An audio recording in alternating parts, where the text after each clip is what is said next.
ខ្ញុំខ្ពស់ព្រោះតែនិស័យវាសនាខ្ញុំខ្ពស់ព្រោះតែនិស័យបានកើតលើទឹកដីថ្លៃថ្លាបបកូនខ្មែរសម្បល់ស្អាតចិត្តមាយាទក៏ល្អកូនខ្មែរសម្បល់ស្អាតចិត្តមាយាទក៏ល្អពូជកូនខ្មែរអង្គរសែនថ្លៃថ្នូរសច្ចៈត្រង់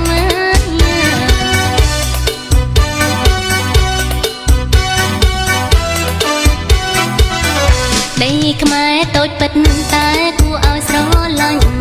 ដីខ្មែរតូចពិតតែគួរឲ្យស្រឡាញ់មានទីក្រុងភ្នំពេញដែលជាបេងដូងសៀមរាបមានប្រាសាទអង្គរវត្តតំណាងជាតិផងគ្រប់ខេត្តសម្បូរសម្បត្តិធម្មជាតិកន្លងចិញ្ចឹមជីវជនបនបកតាំងពីយូរលង់ណាស់មកហើយ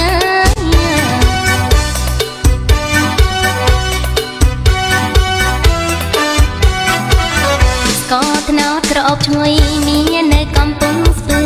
ស្ករត្នោតក្រអូបឈ្ងុយនៅកំពង់ស្ពឺបាត់ដំបងល្បីរុនទើអង្គរឆ្ងាញ់ស្រីថ្មីពោសត្វតាកៅព្រៃវែងស្វាយរៀងមិនណយអីពោសត្វតាកៅស្វាយរៀងព្រៃវែងមិនណយអីកំពង់ឆ្នាំងភ្នំកងរៃជុំរកត្រីមហេមា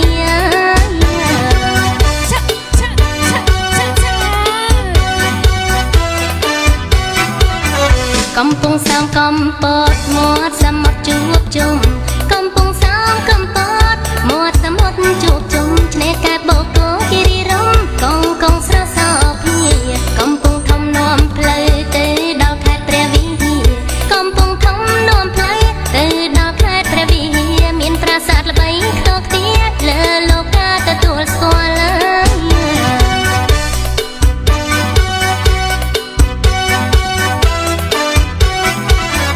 មាប្រាក់ត្បូងពេជ្ររំលេចពណ៌ស្រស់ឆ្អៅឆ្អិន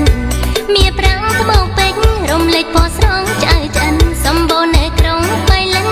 គ្រប់គ្នាចង់ទៅដល់ដើមឈើប្រណិតនៅគិរីមណ្ឌលរតនគិរីសម្បូរឈើថ្នាំនៅភោគផលទេសភាពត្រកាលនិមលបើបានយល់ចិត្តរីករាយ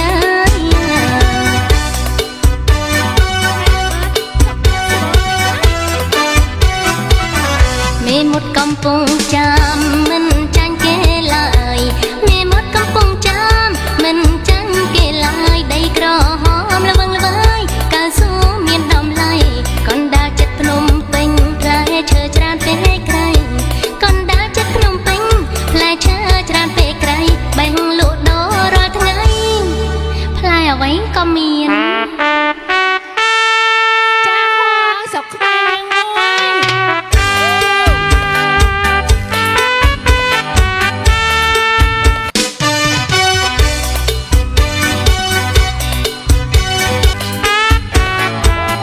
ក្រចេះស្ទឹងត្រែងកន្លែងសម្បូរសត្វព្រៃ